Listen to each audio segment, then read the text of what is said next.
Platforming games. They are as old as time, and very simple. Most modern children video games are platforming games, and for a good reason at that. Mainly because the game concept is safe and easy. I think I could say for the majority of gamers out there that only having platforming in a game is generally not enough to keep someone playing your game or even having them complete it to the end. Yes, you do have games like Ghost Runner and Mario Odyssey that take this whole platforming thing to a new level. But what if Ghost Runner and Mario Odyssey was different every single time? What if you didn't know the map layout or where the enemies were? What if everything was different every single time?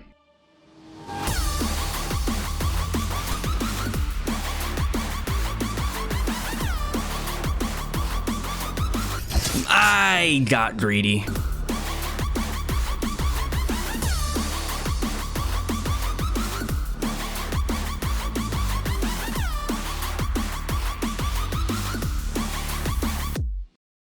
This is Phantom Abyss. It's a semi-roguelike platformer that is quite exciting to play. The objective of the game is to make it to the end of the temple and claim the relic. In Phantom Abyss, every run is different, technically. Every run that you complete can, in a sense, never generate again. No one will ever be able to play in that exact same temple as you did, ever again. Now, the game is procedurally generated, so do expect to see the same corridor or trap placement every once in a while, but the game is doing a very good job of not making it feel too repetitive still. When you start a temple run, you get to see how many people failed that current run. You also see the souls of the damned. These are people who failed the temple you are currently in. Now, if you die on that temple run, you've lost any chance to ever complete it. Ever. I pressed the roll button, dude. I promise I did. What? Oh, okay, that's cool. That's cool, I guess. Yeah, whatever. Oh my god. Whip him. God, why? My whip? Why? God in heaven? I'm fine. Nothing's wrong. Oh my. Also to add, when you die, you lose your whip and all the keys you got on that run. Now, you can get your whip back by getting the map seed code and sharing it with your friends. Now, if your friend completes the run, unlike your trash ass, then you will get your whip back and all your keys. Ugh. Now, if you're an anti-social fuck, just like me,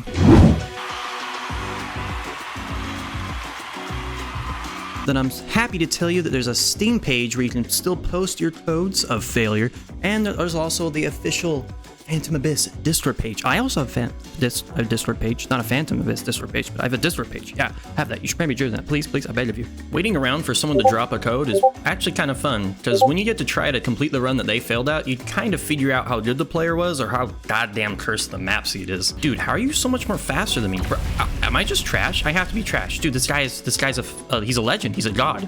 If you can finish this, you can complete this, then nah, there's no way. Yep, no, there's no way I was gonna be able to finish this either. Yep. Now, you see this thing here? Yeah, this thing. This is your whip. It is a very helpful tool. It can set off certain traps. It can stop certain traps. Most importantly, you can use your whip to punish and torture the souls of the perished. Hey man, can you like chill? I'm trying to do something here. There are many different kinds of whips besides your standard one. They all give buffs that range from many things, but they are also cursed. Not to worry though, this curse can be lifted by completing a temple run and claiming the relic at the very end. As I stated before, that you lose your whip upon death, but you can also get it back by paying with keys. By the way, you get keys from large chests hidden throughout the temple. Congratulations, you won. The whips have tiers ranging from tier 1 to tier 3. Whenever you complete a temple run and claim the relic, you will get the curse lifted upon the whip.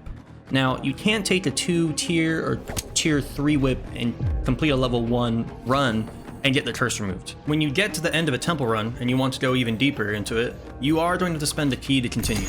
And of course, the game gets more difficult with each temple that you go deeper into. Now, you may be asking yourself, but Anomalous Wayne, can't I just wait for the trap to trigger and I can go through? Can't I just memorize pattern of traps so I can just be safe?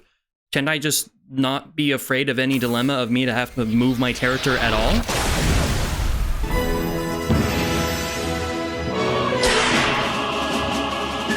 Whoa, what the hell, asshole? Yes, I was gonna talk about you guys. Then be patient. I will talk about you guys when that part of the video happens. God damn it, these guys are assholes. And honestly, I think that's kind of like why I like them. Now it's the perfect time to segue over to the Guardians. As the making of this video, there are only 3 Guardians in the game, and they each have their own powers and abilities that make them each individual, unique, special beings of torment and hell. These guys are going to treat you like how your stepfather does after 3 shots of whiskey and 2 cups of cough syrup. These guys are assholes, but that's also why I like them. When these guys are in play, you can't just wait for the trap to go off and then proceed. You need to go now. These guys change the pace of the game, and that is freaking amazing. The first Guardian is called the Masked Defiler, or also known as Mason from the game files. Masked Defiler spits out these toxic balls that are probably filled with any video game's chat toxicity. After a couple of seconds of him shooting them, they go off, and staying in the gas for too long makes the obvious happen. You know what, dude? You know what, dude? I'm in the fucking poison like a dumbass. Oh my fucking god. The second Guardian is called the Devouring Booty, because he's coming for that ass. Well, what I mean is, his name is Devouring Rage, or Chaser, if you want to look at the game files. Anyways, he at random will start coming for that you-know-what, and what I mean by this is that he can start chasing you in the middle of a temple run, or literally right at the start. And while he's coming for that ass, he does not have any collision, and no matter how much health you have, he eats that ass with 1 bite.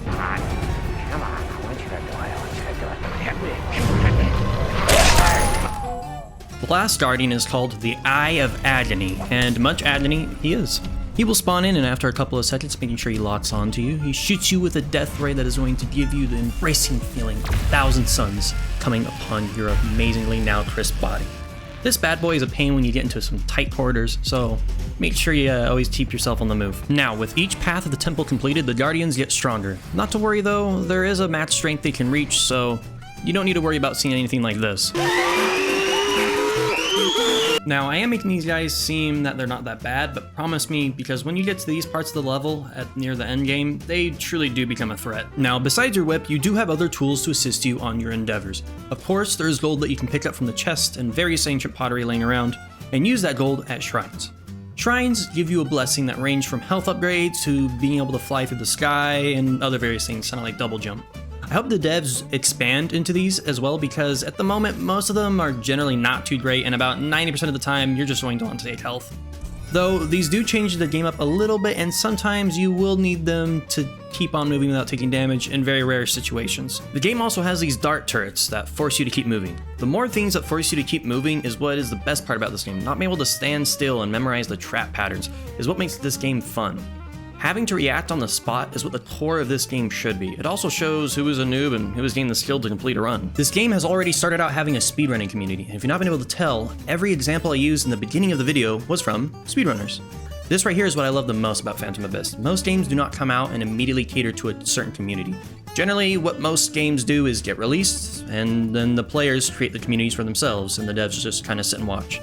This does kind of make sense though, because you don't always know what kind of people are going to take interest in your game. Unless you play Hatoful Boyfriend. We know what kind of scum you're trying to bring to life when you make a game like that. Bro, who takes the time to like post about like how much they didn't like a bird dating simulator? Like, you're still going. When does it? Oh, you have all this to say? Whatever. Back to the video. Now, even after me showing you all the super cool stuff with Phantom Abyss and all the amazing things that come with it, do I still recommend this game?